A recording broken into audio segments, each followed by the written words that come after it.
Ju e përmendët larmin e pjesëmarrësve në protestë, qoftë nga mosha, qoftë nga pikpamjet ideologjike, fetare, kryesisht janë të ri që mbizotron dhe kjo shihet nga gjitha pamjet që shpërndahen tashmë përmes mediave sociale në kohë reale në gjithë botën. Si do të përcaktohet e ardhmja politike e vendit kur kemi rryma kaq të larmishme pjesë e protestës? Për shembull, aty jeni ju si parti e re, ju jeni deputet i saj, jeni partije së paku e qendrës së majt, apo jo? Është zoti Shehaj, partia e qendrës së djathtë, po themi partitë jo tradicionale të majta dhe të djathta përtej PS-s dhe PD-s. Vetëm për t'i dhënë dy shembuj partive, pastaj mund të ketë rryma të tjera, mund të ketë ideologji të tjera që nga ideologjitë e lirisë seksuale, po të themi, deri në ata më tradicional që janë kundër kësaj. Si mund të arrihet një bashkim që të krijohet një opozitë e papërçarë për të qenë përballë këtyre dy forcave tradicionale të vjetra, ndaj të cilave janë edhe thirrjet kryesore, qoftë për dorëheqjen e Ramës apo dhe largimin e Berishës, madje ka që shkojnë dhe më tej që kërkojnë dhe burg për të dy. Pra, si e parashikoni ju të ardhmen politike të kësaj proteste? Çfarë mund të lindë nga kjo protestë? Unë mendoj që në radhë parë ne duhet të bëjmë një ndarje të qartë në dy pjesë, do ta quaja kështu. Sepse vetëm pak ditë më parë, ndërkohë që sheshi u mbush përsëri nga protestuesit, kryeministri i vendit Edi Rama, pak metra më tutje, organizonte 35 vjetorin e themelimit të partisë tij, pra të Partisë Socialiste. Dhe në vendin që mbante kryeministri, shihje njerëz që ishin në masë të madhe punonjës të administratës publike, të cilët rinin ulur në pëkarike me kokën ulur, ishin detyruar për të qenë aty, ishin shantazhuar, siç na raportuan vetë ata, për të qenë aty, dhe që të pazë dëgjonin fjalimin e Edi Ramës, pra. Nga një ranë. Nga ana tjetër e sheshit, siç thash pak metra më tutje, ishte një shesh që vlonte, që gëlonte nga njerëz të lirë, të cilët kishin zgjedhur vetë për të marrë pjesë në një protestë kaq të bukur dhe kaq të larmishme, ku grupe të ndryshme në protestë bënin thirrjet e tyre, të cilat sigurisht në moment caktuara i bashkonin të gjithë një zëri, dhe këta të gjithë janë njerëz të lirë. Ajo që dua të them është që aktualisht në Shqipëri evidentohet qartë asnjë një ndarje mes njerëzve të lirë që kërkojnë një Shqipëri të re dhe njerëzve të cilët për hir të një lloj vazhdimësie të përjetimit të pushtetit të Edi Ramës si po aq shtypje edhe një lloj komforti ose një lloj sigurie që ka të bëjë me vendin e punës, ka të bëjë me le të themi mbijetesën në një terren shumë të vështirë të shoqërisë shqiptare. Kështu që është e vërtetë se protesta në vetvete është e larmishme, ama pika përbashkuese të gjithë atyre që janë të pranishëm në protestë është pikërisht nevoja për një Shqipëri të re, për të qenë të lirë, për të bërë le të themi për ndjekur një vizion ndryshe, një vizion që një tjetër pikë përbashkuese nuk ka të bëjë me përfshirjen e trafikantëve drogës dhe të oligarkëve ekonomik që janë afër favoreve të kryeministrit dhe që njëkohësisht janë edhe pronarët e mediave tradicionale dhe që sigurisht që mungojnë në çdo ngjarje të rëndësishme të Shqipërisë kur nuk u intereson interesave të tyre, por një Shqipëri e cila brenda saj mund të përmbaj mendime të ndryshme, qasje të ndryshme, edhe vizione të ndryshme, sa i përket rrugës duhet marrë për të zhvilluar, por që bazamentin e ka të njëjtë. Dhe detyrimisht bazamenti në këtë moment nis nga refuzimi i shoqërisë që ka përfaqësuar për gjithë këto vite Edi Rama, por para tij edhe Sali Berisha, për të krijuar diçka të re, diçka e cila në të ardhmen pas dorëheqjes së Edi Ramës do të përcaktohet se çfarë drejtimi do të marrë. Pra, me këtë dua të them që menjëherë pas dorëheqjes së Edi Ramës dhe shpalljes së zgjedhjeve të ardhshme, të parakohshme, pra që do të mbahen në Shqipëri, atëherë çdo shqiptar do ketë mundësinë që të votojë, që të bëjë zgjedhjen e vet, për t'i dhënë dhe për t'i shprehur besimin e vet. Pra, unë shpresoj shumë një subjekt si Lvizja Bashkë, pra megjithatë ka vend për qasje ndryshme, për vizione ndryshme, veç se bazamenti është ky që na përbashkon të gjithëve. Duke qenë se ju jeni i vetmi deputet në kuvent i Lëvizjes Bashkë, një eksponent i lartë i kësaj lëvizjeje, cila është qasja juaj si parti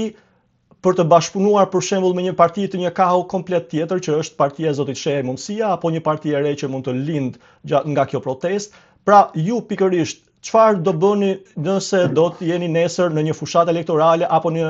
përpara mundësisë së një koalicioni pasgjedhor? Për shembull, do të bashkëpunonit me Zotin Shehi pavarësisht se përfaqësoni dy kaha të ndryshme të politikës shqiptare? Shiko, ajo që është e rëndësishme në qëndrimin dhe në vetë arsyen pse ne jemi themeluar si parti politike është që të bëjmë atë çka është e mirë për Shqipërinë. Rrjedhimisht në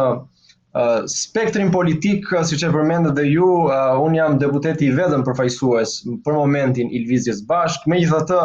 unë kam bindjen se në një skenar kur Edi Rama do të jepte dorëheqjen dhe do të mbaheshin zgjedhjet parakohshme, Lëvizja Bashkë do ta shumëfishonte rezultatin e vet për shkak të mbështetjes që ka fituar edhe gjatë këtyre ditëve të protestës në parlamentin shqiptar. Thënë kjo, në një kontekst kur më pas do duhej të bëj një lloj kalkulimi politik, po e përsëris edhe një herë, ne do bënim atë që është më e mira për Shqipërinë. Unë besoj fort se në rezultati i zgjedhjeve të parakohshme që do mbaheshin pas dorëheqjes së Edi Ramës, do ta rikonfiguronte spektrin politik shqiptar në të tillë mënyrë që Partia Socialiste bashkë me Partinë Demokratike, pra ata që përfaqësojnë të vjetrën të dyja së bashku, unë besoj se nuk do ja dinin ban që të plotësonin numrin e mjaftueshëm të deputetëve për të qeverisur vendin. Pra të dy bashkë s'do merrin 71 mandate. Në një kontekst të tillë, nëse do ishte domosdoshme për të mirën e Shqipërisë, për ta tejkaluar pra sistemin e vjetër, për të menduar themelimin e një Shqipërie të re, sigurisht Lëvizja Bashkë është aty për të ndërmarrë këto hapa dhe për të qenë një faktor që, le të themi, bën këtë kapërcimin e kësaj faze 35 vjeçare që deri në këtë moment ka marrë emrin tranzicion. Dhe për ta bërë këtë kapërcim, sigurisht nuk do na pengojnë ndasitë ideologjike ose një qasje, por ajo që është e mirë për Shqipërinë, ajo që kërkojnë gjithë protestuesit, pra themelimin e një Shqipërie të re,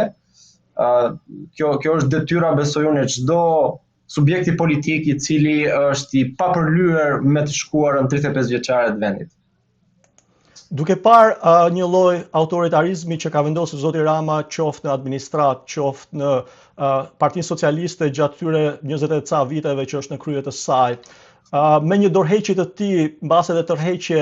edhe nga partia, nga forcat i politike, por edhe nëse do të kandidonte sërish në këto zgjedhje të reja. A mendoni që Lëvizja Bashkë,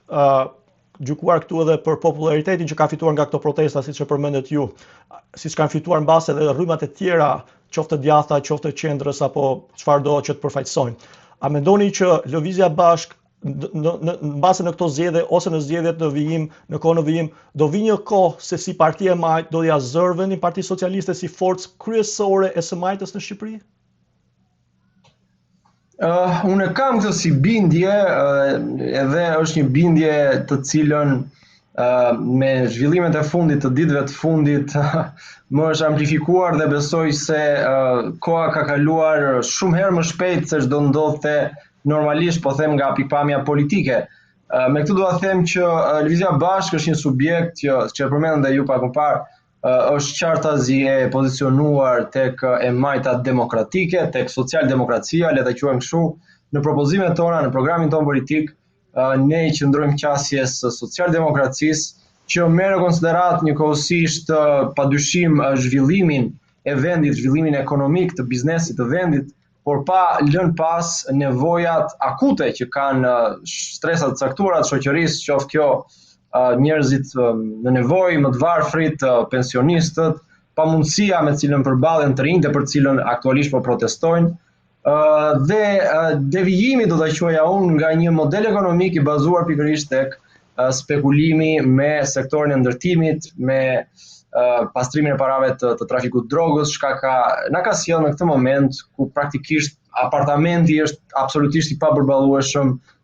për një të ri, për një familjar që nis jetën sot. Në këtë kontekst do thoja që fakti që ne që ditën e themelimit ton jemi pozicionuar krenarisht, do thoja unë, si pjesë e spektrit të së majtës në Shqipëri, dhe nga vetë fakti që Partia Socialiste as pak, sidomos në 13 vitet e fundit në udhëheqjen e Edi Ramës, nuk ka pasur asgjë të bëjë me të majtën e vërtet, besoj se shumë kush që në Shqipëri i ka të vetat këto parime, këto bindje për të cilat ne artikulohemi, do të gjejë tek Lëvizja Bashkë një subjekt politik në radhë parë serioz dhe të ndershëm, gjë që pakush mund ta thotë sot në Shqipëri, dhe në radhë dytë që i qëndron fort parimeve të veta të socialdemokracisë.